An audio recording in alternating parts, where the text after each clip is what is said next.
சாலையில் விபத்தே நடக்கக்கூடாது.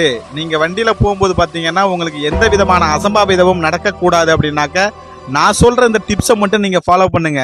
கண்டிப்பா உங்களுக்கு எந்த விதமான அசம்பாவிதமும் நடக்காது. அதுக்கு முழு கேரண்டி நான்.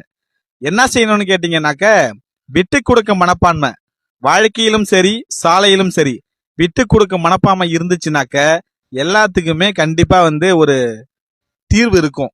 அழகான தீர்வா இருக்கும் அது. ஆனா அந்த விட்டு கொடுக்க மனப்பான்மை இல்லைன்னாக்க சாலையில என்ன நடக்குன்னு உங்களுக்கே தெரியும். உழுந்து வர்ற ஒரு நிலைமை, இடிக்கிற ஒரு நிலைமை, உயிர் போகும் நிலைமை கண்டிப்பா நீடிக்கும்.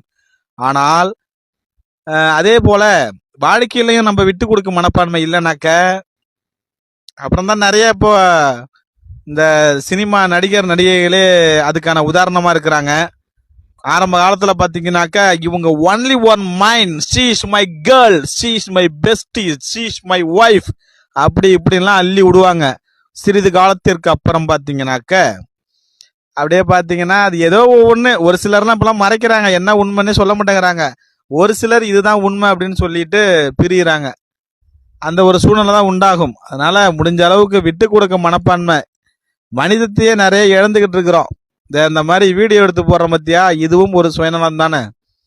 காலப்போக்கில் எல்லாமே நம்ம மாறிக்கிட்டோம், இழந்துகிட்டோம், நிம்மதியற்ற ஒரு வாழ்க்கையை வாழ்ந்துகிட்டு தான் இருக்கிறோம்.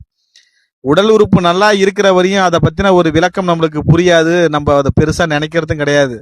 ஆனா உடம்புல ஏதாவது ஒரு ஊனம் ஏற்பட்டுச்சுன்னா மட்டும்தான் நம்ம மனசு ரொம்ப மிகப்பெரிய அளவுல ஒரு வருத்தத்தை உண்டாக்கும். காலம் ஃபுல்லா நம்ம ஏங்கி ஏங்கி சாகிற ஒரு நிலையை உருவாக்கும். அதனால விட்டு கொடுக்க மனப்பான்மை வாழ்க்கையில் மிகப்பெரிய ஒரு சந்தோஷத்தை கொடுக்கும். நன்றி.